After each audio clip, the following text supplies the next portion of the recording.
it's Jess with CFit Studio. Wanted to show you guys a couple things that you can do to address any neck or shoulder issues that you have, or any postural kind of back issues due to our technological society.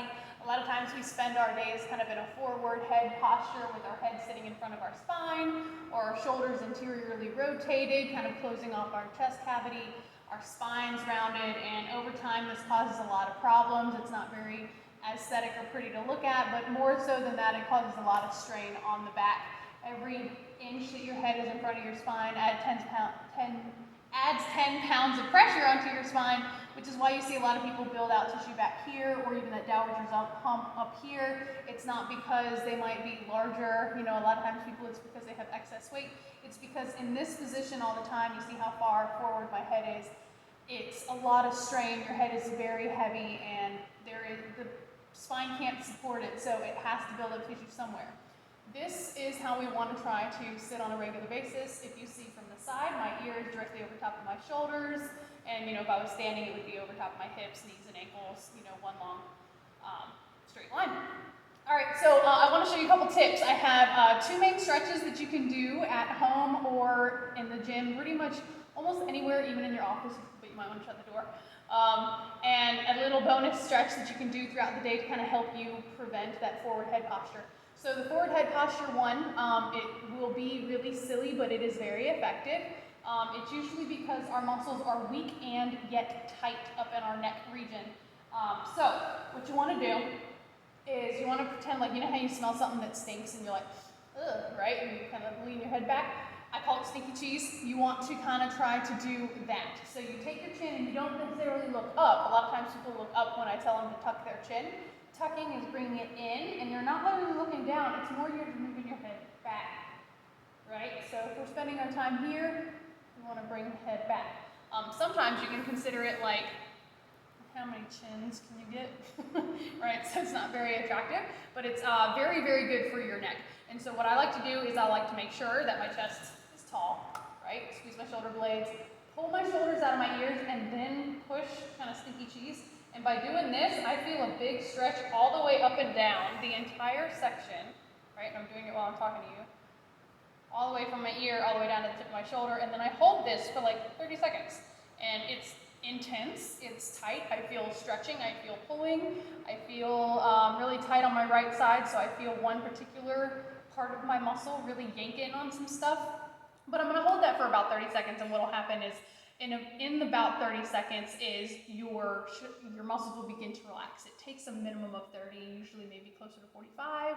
And if you're hardcore yin yoga, you can hang out there for 3 minutes, but I wouldn't necessarily recommend that for this particular stretch. But that's something you can do throughout the day. I do it quite regularly, especially if I'm looking down at my phone or on my computer, writing, whatever. I'm always down. My favorite pastime is writing and reading, and so I'm always looking down.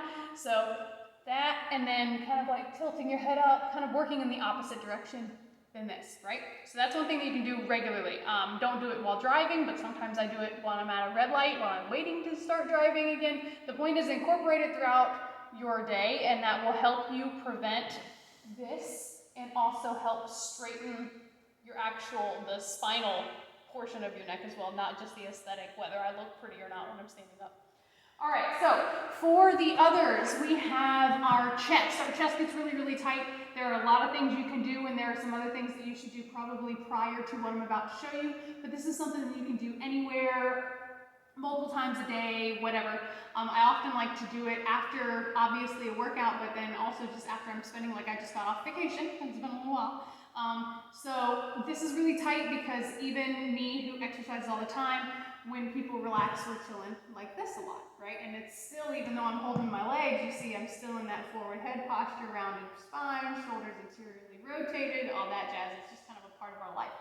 So counterbalance that, I'm going to lay on the ground, and I'm going to take my hand and I'm going to move it up 45 degrees from my head. So not from my body, that would be down here, but from my head. If you're at home alone, what you can do is you can take your fingers, you can stick them underneath the couch, and that would help. But you want to look and you want to have it straight, kind of laying against the ground, 45-degree angle. Then, since my left arm is up, my right leg is going to go straight. I'm going to bring my left knee up, rest my head on the ground, and look towards my hand. And then I'm going to rotate my left knee as close to the ground as I can on the other side. Now I'm limber, so I am touching knee down and shoulder down. But the key is shoulder down. Most of you guys, most of everybody, is really, really tight and they are here. And once they get to about here, they're like, ooh, I'm ready to stop. Now this is actually a really good stretch for your low back, your hips, but most people feel it here first, and that's because our pec minor gets so tight, and other muscles too, but it gets so tight and it causes a lot of those issues. So that will stretch our chest, and I recommend stretching our chest first because the muscles are so tight and so strong. We need to calm those down first before we do the next stretch.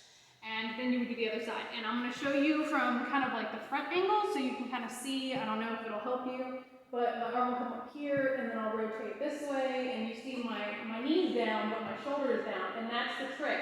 So you don't want to be up here, right, with the shoulder off the ground.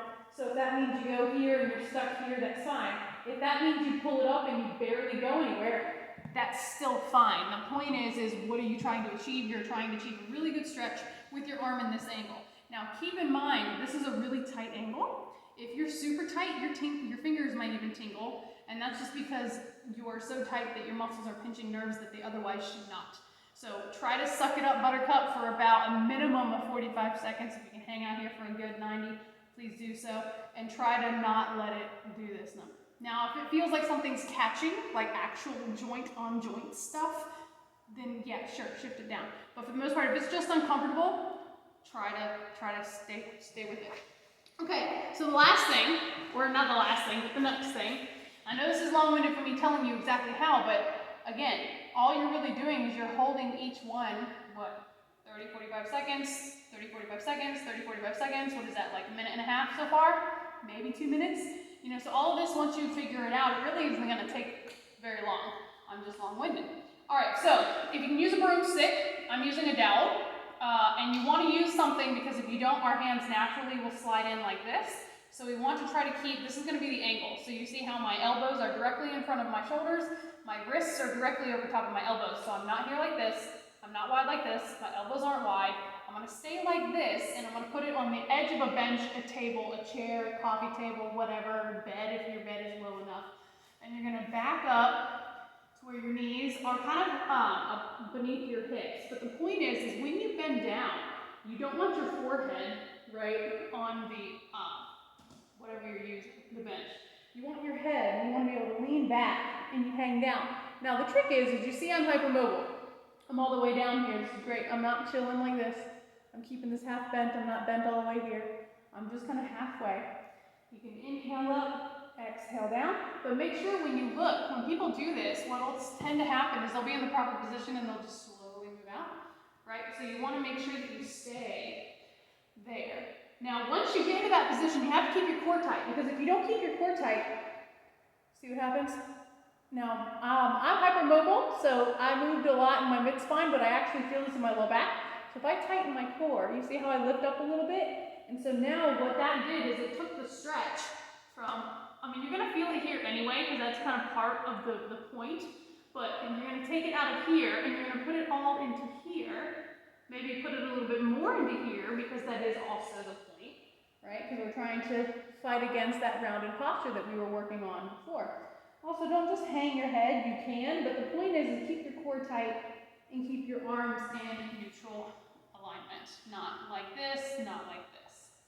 All right, so those are just 3 things that I myself do on quite a regular basis to keep myself in an upright, tall posture. Remember to always practice standing and sitting posture. Do not just do always what's comfortable. Yes, I know you're tired, we're all tired. But it's practice makes permanent, you know? It's like, this is comfortable because this is what you do. Once you stay here long enough and your muscles get strong enough, that will be equally as comfortable, I promise. If you talk to all these other people who might sit up straight, you're like, how do you sit like that so long? It's like, that's what their muscles do. Our body trains and listens to whatever we train it to do. Muscles model themselves along the lines of stress, the body adapts. It's called the SAID principle, specific adaptation to impose demands, SAID, meaning the more you tell your body to do something, the more it'll be like, all right, fine, I'll do it. So, I'm back. I'm still just as long-winded. Y'all have a great day. Get your workout in. Practice these three. Remember, it's the tuck, stinky cheese, not look up, not look down. Pull the shoulders down at the same time. Do a little rotation. Practice stretching your lats, and that should help kind of counteract in a more active but also passive way. It's not as aggressive as some of the things we can do to open that up. But that's something you can do quite regularly, and if you do find yourself that you are tight here, you want to try to do, if you can, 3 times a day or more. Basically, when you're trying to re-teach your body how to do something more frequently, you tell it to do, the better. All right, guys, if you have any questions, that is why we are here. Have a wonderful day, and I will talk to you next time.